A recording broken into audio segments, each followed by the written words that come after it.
नमस्कार, स्वागत आहे तुमचं कोल्हापुरी किचन डायरीजमध्ये। आज आपण बनवणार आहोत पाणीपुरी। पाणीपुरी म्हटलं की सगळ्यांच्या तोंडाला पाणी सुटतं। अगदी लहानांपासून मोठ्यांपर्यंत सगळ्यांना पाणीपुरी आवडते। चला तर मग बनवूया पाणीपुरी।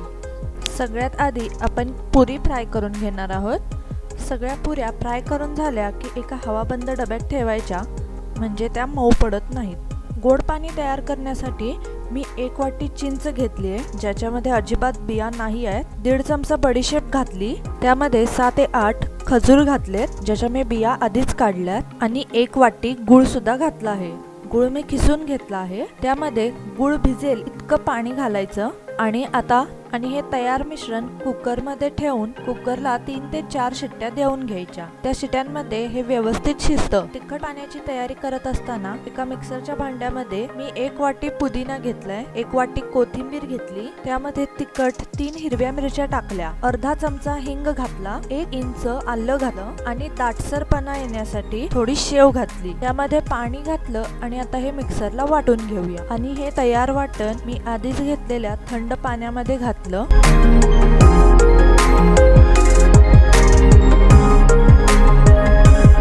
त्यामध्ये गरजेप्रमाणे मीठ घातलं आणि छान एकजीव करून घेतलं।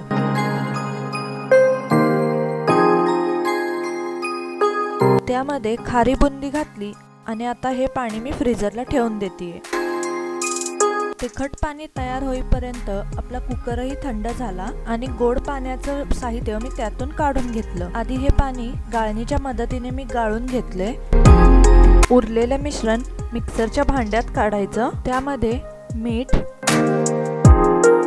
लाल तिखट, थोडीशी जिरा पावडर घालून पाणी घालून व्यवस्थित ग्राइंड करून घ्यायचं। पुन्हा एकदा मिक्सर मधील हे मिश्रण आपण गाळून घ्यायचं। गाळून घेत असताना पाण्याचा वापर केला तरी चालेल।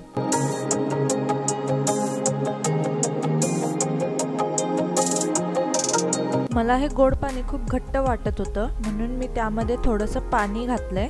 तुम्ही तुमच्या आवडीनुसार यात पाणी घालू शकता। गोड पाणी ही तयार आहे। आपण याला फ्रीज मध्ये ठेवून घेऊया। पाणीपुरीतलं स्टफिंग बनवण्यासाठी मी इथे 5 ते 6 बटाटे उकडलेले घेतले। या उकडलेल्या बटाट्यांमध्ये मी मीठ, जिरे पावडर, चाट मसाला, हिंग,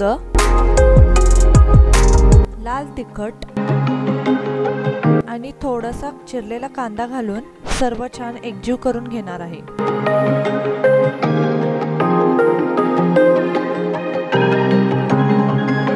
आता पाणीपुरी सर्व करताना मी तिखट पाण्यामध्ये अर्ध लिंबू पिळून घेतलंय आणि त्यामध्ये थोडीशी कोथिंबीर घातली। तयार आहे आपली पाणीपुरी।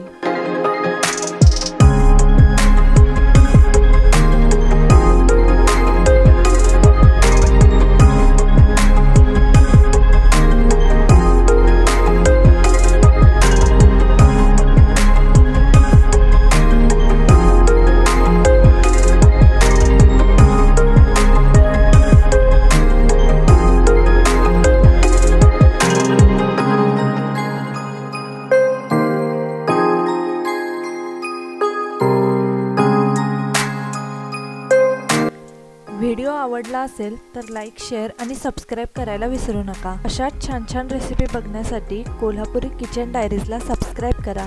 थँक्यू।